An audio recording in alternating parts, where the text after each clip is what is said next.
Ayun mga kalamons. Ito siya. Yan po mga kalamons. Sinano ko po siya. Kasi nag-record ako, hindi naman na ano. So yan, inano ko lang siya. Kinimas ko lang yan ng asin. So ngayon, ilalagay ko siya without oil dyan po. So yan po, antayin po natin until matanggal yung mga impurities. Ayan po mga kalamons. Binaliktad ko na siya po mga kalamons. So wala pong mantika, mantika po niya yan. So, we'll wait.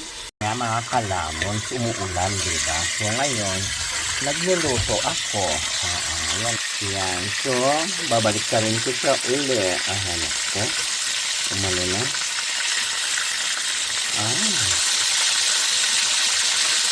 Hindi muna.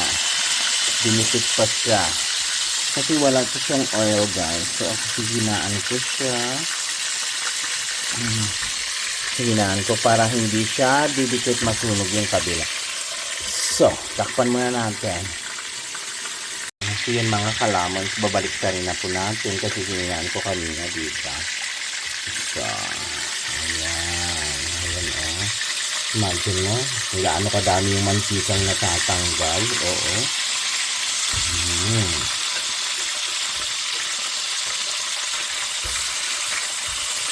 So, yan guys. Ganyan po ang ng manok. Prito ng manok, pero walang mantika. Takpan uli. Pero hininaan ko na guys. Tayo, apoy niya, tingnan niya. As in, sobrang hina na yan siya. Ayan. Sulit-suway. Yan siya guys, luto na siya. So ngayon, lalakasan ko yung apoy para maging crispy. Ayan. Ayan.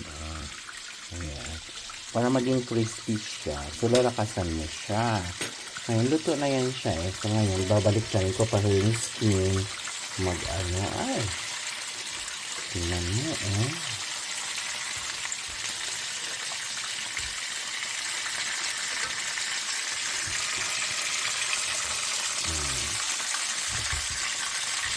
Huwag naman Diyos ko, baka tumaog siya. Ayan, luto na yan siya guys. So kailangan ko lang i-crispy yung skin. So kailangan kong lakasan yung apoy. So yun, we'll wait for how many minutes. Takpan. Ayan na po.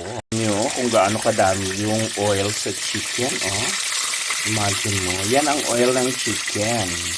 Gaano karami sa dalawang So guys, imagine mo yan. Ganyan na po siya guys. Kasi nilakasan ko ng apoy, diba? Tingnan mo yung skin niya. Pero sa dami talaga ng oil, diba?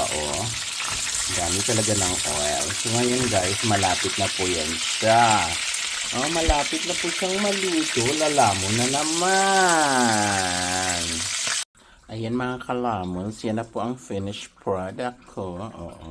Frying without oil. Without oil. Sariling po niya, mantika ng manok. Tingnan mo kung gaano karami yung mantika ng manok. Ayan. Diba? Ang sarap niyan. Sarap sa fat. So guys, para-paraan lang para mabawasan yung mantika. Diba? Tingnan nyo ha, kung gaano siya. A little bit crisp.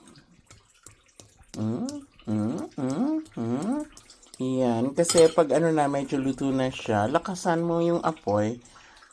Yun, ang ginawa ko kasi, pag yung medyo alam mo na naluto na siya, so lakasan mo yung apoy para mag-crispy yung skin. Kasi niluto ko siya as in, dahan-dahan yung apoy para maluto yung loob kasi may buto yan, diba?